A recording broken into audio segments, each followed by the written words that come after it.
خود رو کر ہے زینب آج ہم میں خطیب ہوتے ہیں رونق اپنوں کو خدمت ہونے جا رہے ہیں اور اسلام پر مسلم والے بنا مولانا طاہر حافظ صاحب ان کو سرکار کے لیے کا آواز بنانے آ رہے ہیں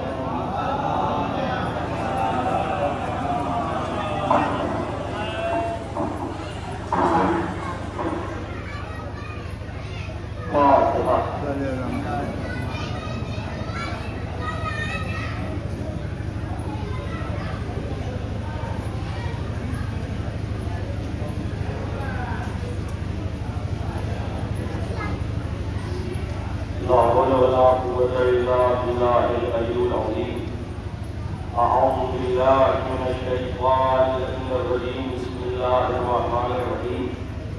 الحمد لله رب العالمين والصلاة والسلام على أشرف الأنبياء والمرسلين الذي صاحب الطاعة والمعراج والبراق والألم دافع البلاء والوباء والحق والمرض والألم اسمه مكتوب مرفوع منقوش في الله والقلم اسمه مطهر مقدس منور في البيت والحرم والله يعصمه والجبريل خادمه والبراق مركبه والمعراج سفره سدرة المنتهى نبي الحرمين إمام القبلتين جد الحسن والحسين أبي القاسم محمد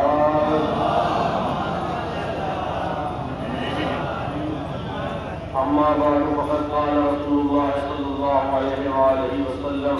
هذا حسين طارقه صلوات على محمد وعلى آله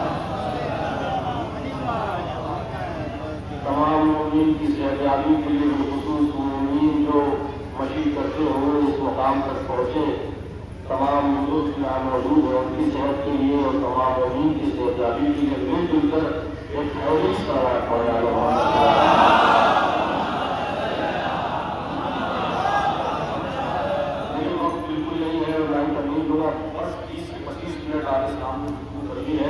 کیونکہ آپ تھکے ہوئے ہیں اور مسلسل مارننگ صبح سے نکلے ہوئے سفر پہ ہیں اور یہ سفر ایک جھوٹی عزیزوں میں نے آپ کے سامنے رسول خدا کی جس مشہور معروف حدیث کو اپنا سرنامہ پسند قرار دیا اس میں ہمارے آپ کے آخر نبی کہہ رہے ہیں کہ آقا حسین الفارق ہو یہ حسین ہے انہیں پہچانو رسول نے یہ نہیں کہا کہ آقا حسین علم کہ حسین ہے انہیں جانو حسین ہے انہیں جانو نہیں بلکہ کیا کہا کہ یہ حسین ہے انہیں پہچانو یعنی رسول پہچانوانے کے لیے بیان کر رہے ہیں پہچاننے کے لیے کہہ رہے ہیں یعنی رسول یہ بتانا چاہ رہے ہیں کہ جاننا اور ہوتا ہے پہچاننا اور ہوتا ہے اور جو کہے گا جاننا اور ہوتا ہے پہچاننا اور ہوتا ہے اور عزیزوں میں دستے طرف جوڑ کے کہوں گا کہ یا رسول خدا آپ نے حسین کو کب پہچانوایا اس مقام کو پہچانوایا تو وہ منبر رسول آواز دیا کہ کیا تم نے اس سالے کو اس واقعے کو اس حادثے کو نہیں دیکھا کہ جب رسول منبر میں موجود ہے اور تمام اصحاب موجود ہیں ان کے درمیان حسین مسجد میں داخل ہوئے جناب امام حسین کا پاؤں آقا کے دامن میں اٹھا آپ زمین پر تشریف لائے رسول نے خطبہ توڑا توڑنے کے بعد حسین کو آغوش لیا لینے کے بعد کہا کہ آقا حسین الفارق یہ حسین ہے یہ پہچان ہو وحیا قلبی یہ میرا قلب ہے وحیا عینی یہ میری آنکھیں ہے وحیا روحی یہ میری روح ہے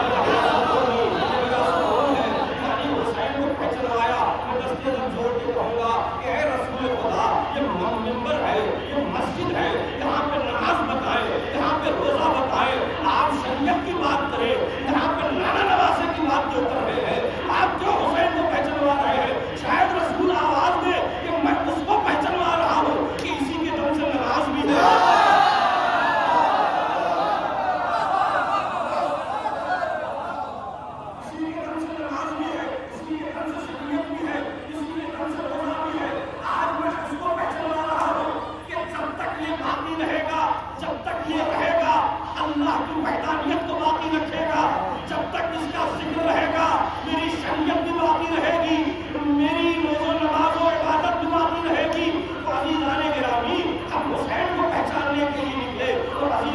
یہ احساس مشین یہ مشین آگئی میں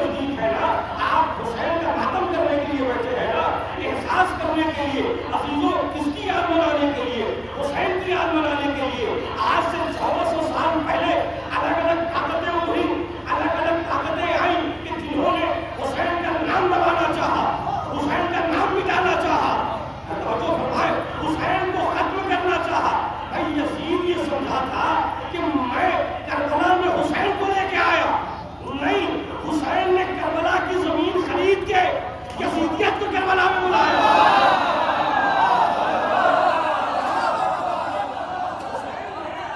کربلا کی زمین خرید کے یزیدیت کو کربلا میں بلایا اور یزیدیت کو کربلا میں بلا کے یہ پیغام دیا کہ میں یزیدیت کا جنازہ اسی کربلا سے نکالوں گا۔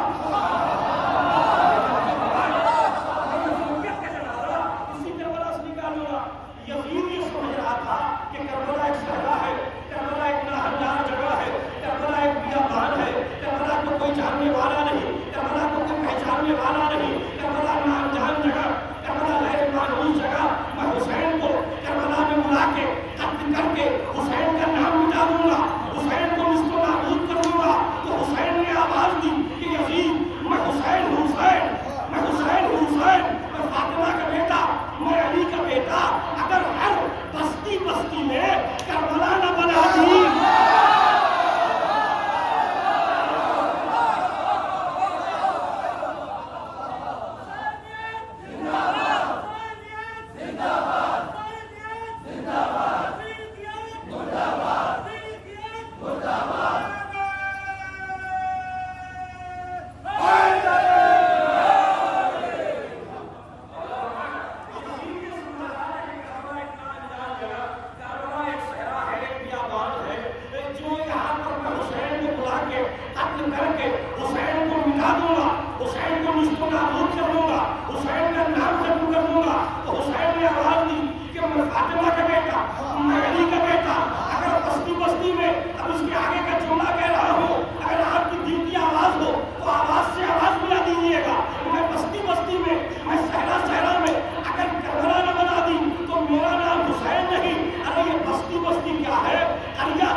عزیزان گرامی،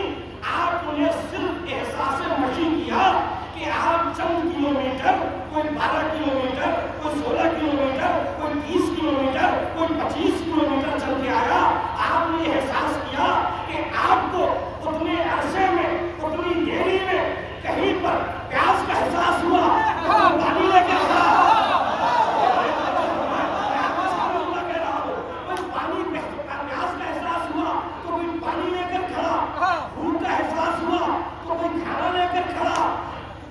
جس چیز کی طلب ہوئی وہ چیزیں لے کر انسان موجود. عزیزوں یہ معجزہ ہے. کس کا معجزہ؟ حسین کا معجزہ. اگر دنیا اس سے بھی سبب نہ لے سکی تو آؤ کربلا میں آؤ، نجف سے لے کر کربلا تک.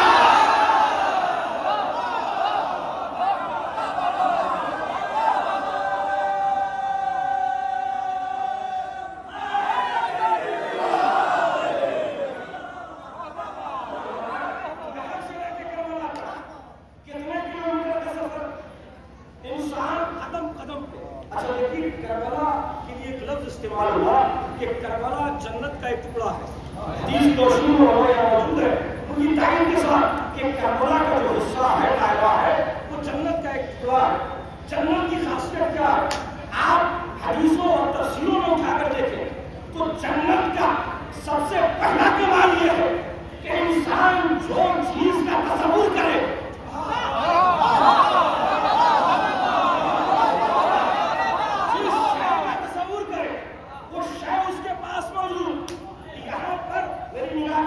کم سے کم 50 افراد ایسے ہیں کہ جو کربلا کی زیارت کر چکے ہیں. انہوں نے اربعین کی زیارت کی ہے. میرے برادران موجود ہیں، بزرگان موجود ہیں. انہوں نے اربعین پر یہ احساس کیا ہوگا اور انشاءاللہ اس مشی کے سلسلے میں، احساس کربلا کے سلسلے میں خدا آپ کو اگلے سال اربعین نصیب فرمائے. آپ اربعین کی زیارت پر جائیں، احساس کریں،